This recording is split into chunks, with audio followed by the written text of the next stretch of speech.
So what we're doing here is resurrecting this pond. Now there's a big layer of sludge in the bottom of this pond that's been here for many years.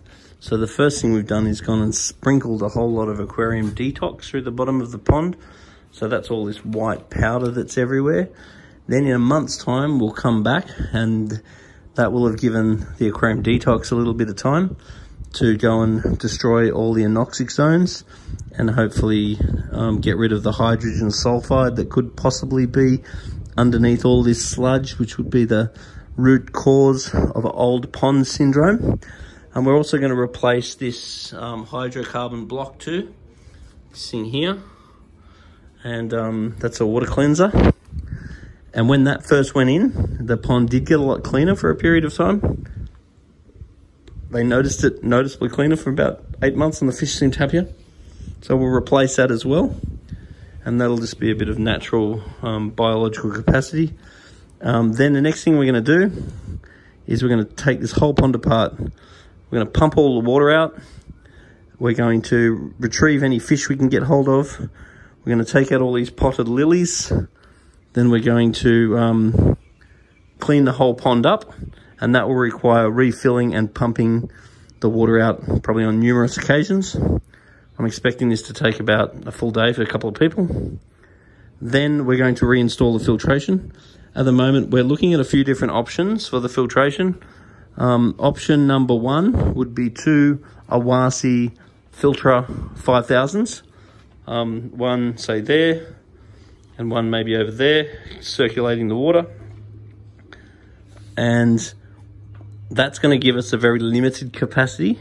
That means we're going to have 2 UV sterilizers, 2 biological medias, and that means we're going to be able to have some goldfish and stuff in this pond.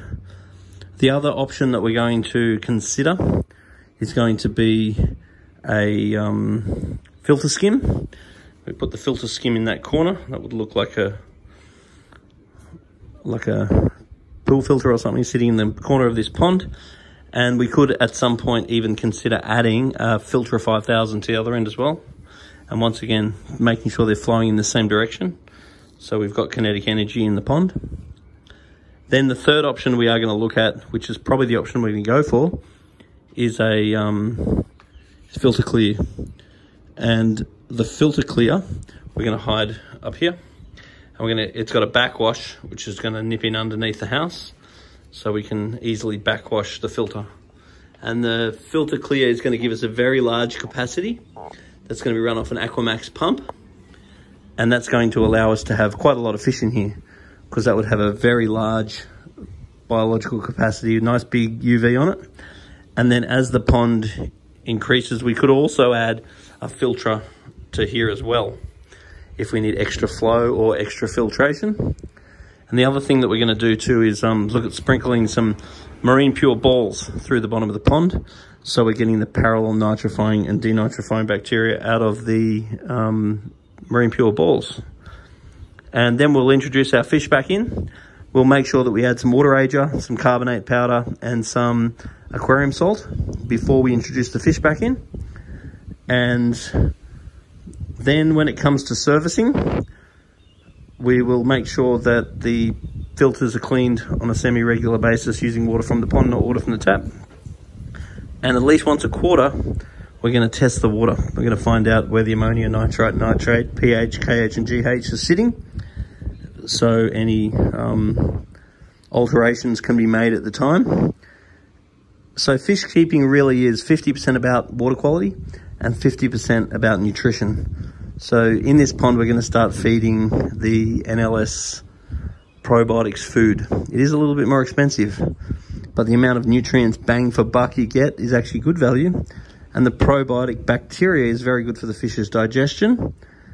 And it means that when the fish poo, the bacteria in the poo actually eats the poo. So it'll mean that the pond will stay a lot clearer. And we'll make sure that on some semi-regular basis, the pond's getting a bit of a water change or a bit of a vacuum or whatever it actually needs. So anyway, if you have a project like this that you want us to take on for you, or you want a bit of advice on it, then make sure you get in contact. But it's just amazing how something that is potentially an eyesore can get converted into something that's really a feature of the home, particularly here, because you can literally, from the home, you can literally see the pond from every direction, and could be a real feature to the house. So if you've got a project like this, then get in contact with us. We'd love to help you.